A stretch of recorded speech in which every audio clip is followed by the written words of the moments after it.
para hacer páginas web se utilizan lenguajes de marcados y el lenguaje marcado con el que empezó todo fue con HTML. Hubo varias versiones y justo después de la última versión conocida de HTML, antes de que llegase HTML5, la versión 4, empezó a haber una discusión sobre si el lenguaje de marcado era el correcto o no era el más correcto. Vale. Ahora voy a explicar después los motivos. Lo importante de lo que os voy a contar ahora es que, por decirlo de alguna manera, vais a tener un 2x1. Os voy a contar qué es XHTML. Con los conocimientos que adquiramos de XHTML podremos desarrollar, pues eso, empezar a desarrollar nuestros contenidos. Y además, todo lo que os voy a contar lo vamos a poder retroaprovechar tal cual en HTML5. Los pequeños detalles en los que hay variaciones os los voy a ir comentando. Comenzamos. Y bueno, lo que os decía, que existen lenguajes de marcados para generar documentos para que sean visibles por los navegadores. Por ejemplo, yo ahora mismo estoy utilizando Chrome, otros estarán utilizando Internet Explorer, Firefox, Opera. Pues con estos lenguajes de marcados definimos pues qué es el título de un documento, cuál es el contenido principal de un documento, qué palabras están marcadas de una manera especial. Es decir, estructuramos nuestro documento. Esta estructuración de documento nos sirve pues eso, para separar textos, para marcar qué es un capítulo, qué es un párrafo, según el lenguaje que estamos utilizando. Y la gran diferencia entre XHTML y el resto es que muchos de los lenguajes además definen la capa de presentación muy pegada a esa semántica del documento, ¿de acuerdo? Por semántica de documento, que lo voy a decir muy a menudo, entendemos que por esa semántica de documento entendemos pues que si nosotros leyésemos ese documento en el código fuente de un HTML, podríamos definir qué es un título, qué es un párrafo, qué es un enlace.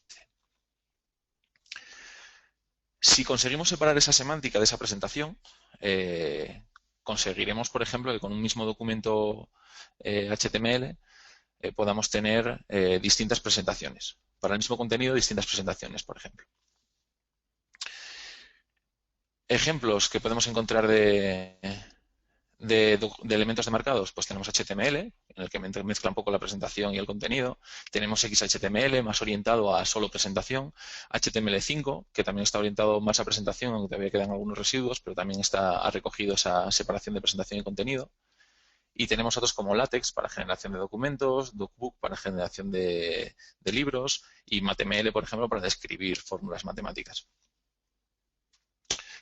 Y como esos, muchísimos más. En esos documentos, la mayoría, para escribirse, se utilizan un formato de escritura que no es un lenguaje en sí mismo, sino una manera de definir estos lenguajes. Se llama XML, pongo lo de la nueva referencia entre comillas, o sea, es como un poco gracioso, porque ahora está muy extendido y cada vez se trabaja más con documentos XML. Un ejemplo de cómo puede ser un XML en la que la primera línea estamos viendo cómo definimos que esto es un XML. En esta otra línea definimos la definición del lenguaje que vamos a usar, ¿de acuerdo? Esto lo vamos a ver cómo XHTML tiene su propia definición. Y decimos que en este documento, en este XML, lo que vamos a tener son un libro. Si nos fijamos, encontramos marcas que nos indican qué están definiendo. Por ejemplo, la primera, la raíz, ya os adelanto que en XML solo podemos tener uno, nos define que vamos a describir un libro. En la siguiente línea describimos quién es el autor. Y así sucesivamente podemos llenar el documento de atributos para describir completamente este libro y al final es lo mismo que vamos a hacer con HTML. Vamos a establecer un lenguaje y vamos a describir completamente nuestro contenido. Y eso es lo que os quiero enseñar ahora. Ejemplos hechos con XML, pues tenemos XHTML, Duckbook y MathXML. Aquí hay algo que no estáis viendo y no lo estáis viendo porque realmente no es XML. HTML5 no está aquí. En XML, si os fijáis, todas las etiquetas, a esto se le llama etiqueta, están abiertas y aquí cerradas. Es decir, entre autor abierto y autor cerrado, estamos definiendo al autor del libro. Sin embargo, en HTML5 esto no es así. Podemos abrir una etiqueta y no cerrarla nunca, porque los navegadores son muy listos y saben que una etiqueta se tiene que cerrar antes que se abra otra de otro tipo concreto. No os voy a liar mucho con esto, pero al final se parece mucho, mucho, mucho, pero tiene pequeñas diferencias. Al final de este documento veremos pues, las diferencias que tiene XHTML, por ejemplo, con su predecesor HTML, que tampoco era un XML. No me voy a enrollar demasiado con estas cosas y vamos un poco ya más al grano. Lo que os decía, HTML es un lenguaje marcado, pero no es XML.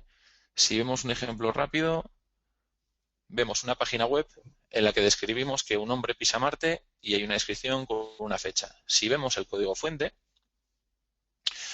vemos que existen etiquetas como BR que no está cerrada en ningún sitio. Este pequeño detalle, que parece no importante, supuso escribir una serie de reglas a la hora de escribir XHTML para especificar cómo arreglar esta incompatibilidad entre HTML y su sucesor, entre comillas, XHTML.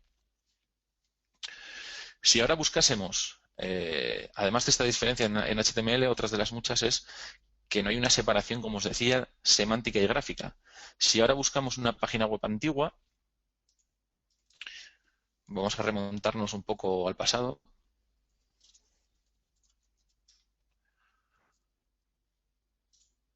Vamos a buscar en un archivo web copias de páginas antiguas y vamos a entrar, por ejemplo, en la página del Mundo de hace unos cuantos años.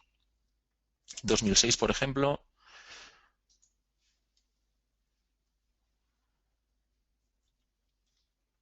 Como veis, la página es bastante viejilla, ya se nota en la pinta. Y si bajamos por el código fuente, lo estoy pasando muy rápido, no os preocupéis, en cuanto encontremos algún tipo de texto, podemos observar que para escribir un texto edición, esto transcribido en el navegador se vería como edición, necesitaban pues ahora mismo 3 líneas de código. ¿De acuerdo? Bien. Lo que vamos a intentar ahora, con lo que os voy a enseñar, es a escribir con el mínimo cantidad de código un documento lo más semánticamente correcto. ¿De acuerdo? Y esto lo vamos a después utilizar en HTML5. XHTML sí que es XML, cumple todos esos estándares correctos y es como, digamos, más bonito a la vista porque deja menos lugar a interferencias de presentación en medio del contenido. Existen varias versiones de XHTML, no os voy a liar mucho, simplemente deciros que nosotros vamos a utilizar la estricta y que salieron otras relacionadas simplemente para cubrir aspectos que en ese momento XHTML no cubría. Nosotros nos vamos a quedar con XHTML estricto. Ahora mismo no está tan de moda XHTML comparado con HTML5, pero lo que no está de moda es el contexto, porque HTML5, aunque la definición de especificación es que es un lenguaje de marcado y nada más, ha ido evolucionando hasta ser un sinónimo de HTML5 como lenguaje de marcado, JavaScript como conjunto de APIs que nos permiten interactuar con el navegador, más CSS3. Una capa de presentación que se le añade a estos documentos para hacerlos pues, vistosos. Y aunque no está de moda, realmente muchos de los sitios web están utilizando muchos sitios web, muchas aplicaciones web, e incluso nosotros a la hora de desarrollar pequeñas aplicaciones web, veréis que estamos utilizando XHTML. Simplemente porque podemos olvidarnos de HTML5 como tal, de las etiquetas, y quedarnos con ese contexto que os decía antes, que son las APIs JavaScript y CSS3. Porque que utilicemos XHTML no implica que no podamos utilizar todos esos recursos. Con XHTML, solo como detallito importante, cuando escribimos un texto, los espacios en blanco, cuando hay varios espacios en blanco seguidos, el navegador los va a interpretar como uno único. Es decir, si queremos crear un contenido con esta separación entre la primera frase y la segunda, no podemos utilizar esto, porque el navegador entenderá esto que está aquí.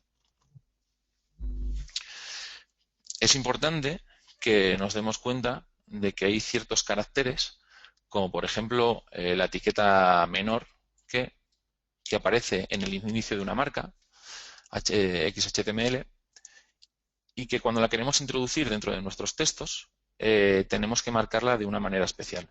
Esa manera especial la podéis ver aquí. Y, como os dije antes, varios espacios en blanco seguidos se interpretan como uno solo. Si quisiésemos añadir un espacio en blanco más, podríamos utilizar esta etiqueta.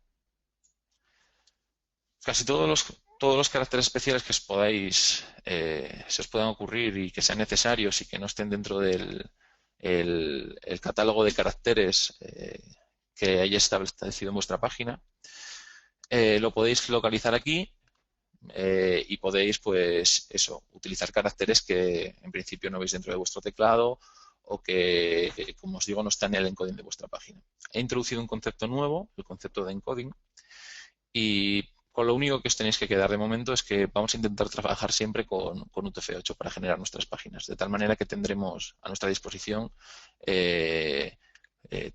todo el catálogo de caracteres que podamos imprimir con el teclado, si no todos, casi todos. Aquí están las diferencias que os decía entre HTML y XHTML.